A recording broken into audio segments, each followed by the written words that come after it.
こんな感じで完成です。とっても可愛くできましたね。皆さんこんにちは、ちゃちゃです。今日は華やかで可愛い海鮮ちらし寿司の作り方をご紹介します。寿司飯に混ぜ込むおすすめの具材やちらし寿司を華やかに見せるコツ、盛り付けのコツなどをご紹介していきます。これからの季節、ひな祭りや入園入学、お花見などで活躍すること間違いなしのレシピです。この動画を参考にぜひちらし寿司作ってみてください。私は今まで100名以上の方々に巻き寿司の作り方を教えてきました。今までの実績、ノウハウをもとにこれからも可愛い巻き寿司の作り方のコツなどをご紹介していきます。ぜひ今のうちにチャンネル登録よろしくお願いします。それでは早速始めていきましょう。それではスタートです。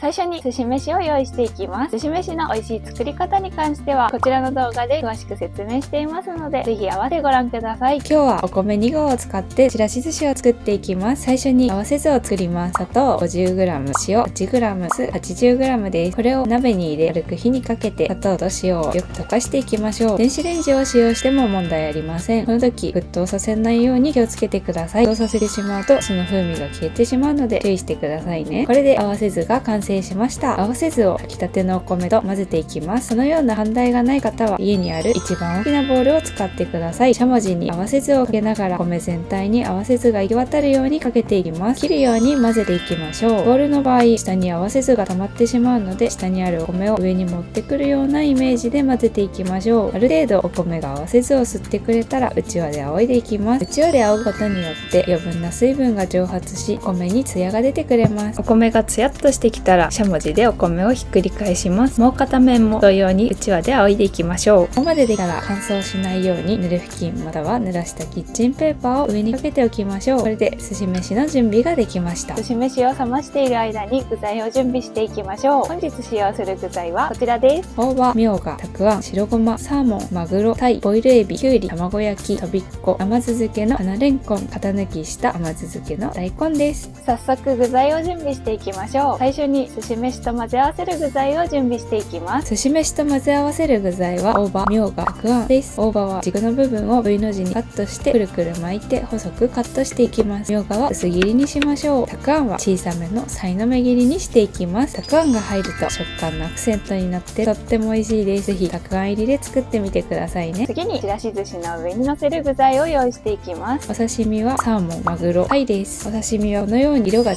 うものが3種類ぐらいあると華やかになります。柵で買っている場合はそぎ切りにしていきます。このようなお刺身パックを買ってきていただいても大丈夫です。きゅうりは2等分にカットし歯ごたえが残るよう少し厚めにカットしていきます。このぐらいの厚さにカットしていきましょう。卵焼きは1センチ角くらいのさいの目切りにしていきます。次に飾り付けで使う具材を用意していきましょう。飾り付けに使う具材は甘酢漬けの花レンコン、型抜きした甘酢漬けの大根です。甘酢液を作っていきます。寿司酢など簡単酢がある方はそちらを使っていただいて問題ありません。砂糖 100g、塩1つまみ、お酢 300g です。合わせ酢と同様に火にかけ砂糖と塩を溶かしていきます。粗熱が取れるまで置いておきましょう。甘酢液を冷ましている間にレンコンと大根を準備していきます。レンコンはピーラーで皮を剥いて薄切りにしていきます。色が変色しないように酢水にレンコンを入れておきましょう。穴と穴の間を包丁で V の字にカットしてお花を作っていきましょう。包丁で角を削ぎ落とすとより可愛くなります。このような抜き型の角を使っても問題ありません。切る時にパキッとレンコンが折れてしまう場合は電子レンジで軽く温め火を通すと折れにくくなります。お花の形に切ることができたら沸騰したお湯に酢を少し入れレンコンを茹でていきます。だいたい3分ぐらい茹でましょう。大根は皮を厚めに剥いて抜き型で抜いていきます。抜くことができたら包丁でカットしていきましょう。飾り切りをする場合はある程度の厚さが必要なのでこのくらいの厚さにカットしましょう。飾り切りをしていきます。最初に中心から花びらの角に向かって切り込みを入れていきます。包丁の刃先を使うのではなく刃元を使って切り込みを入れていきましょう。ここまでできたら花びらの中心から切り込みに向かって削ぎ落としていきます。深く切りすぎると花びらが折れてしまうので薄めに削ぎ落としていきましょう。ここから見るとこんな感じです。花びらの枚数分行っていきましょう。そうするとこんなに可愛くなります。裏面も同様にやっていきます。レンコンと大根の準備ができたののでつけていきます。甘酢液をだいたい半分に分けます。一つにはこのゆかりのふりかけを入れます。こうすることで綺麗なピンク色に染まってくれます。飾り切りした大根を少しだけ残して入れていきましょう。つける時間が長ければ長いほど濃いピンクになるので、つける時間を変えれば綺麗なグラデーションを作ることができます。半分は先ほど残した大根と花レンコンをそのままつけていきましょう。これで食材の準備ができました。早速盛り付けていきましょう。すし飯に大葉、みょうが、たくあん混ぜていきます。今日はこの器を使っていきます。秋田の伝統工芸品の曲げわっぱです。器の中に土台となるすし飯を詰めていきます。土台が完成したらお刺身を乗せていきます。くるっと半分に折って乗せていきます。こうすると立体的になり綺麗に見せることができます。サーモンの隣はマグロが大、マグロの隣はサーモンがタイというように同じ色が並ばないように気をつけながら乗せていきます。次にボイルエビを乗せていきます。背の丸まっている部分が見えるように置きましょう。ここまでできたら卵焼き、きゅうりを隙間を埋めるように入れていきます。次に花レンコンを乗せていきます。花レンコンが綺麗に見えるように立てておきたいので、寿司飯に突き刺すように入れていきます。うまく立たない場合はお刺身やエビを支えにするといいと思います。次にとびこを乗せます。小さめのティースプーンですくって乗せてあげましょう。次に大根の甘酢漬けを乗せていきます。大根の甘酢漬けはアクセントになるので、ちょっと色味が足りないなというところに入れてあげてください。このように花びらの中心にごまを乗せてあげても可愛いです。こんな感じで完成です。とっても可愛くできましたね。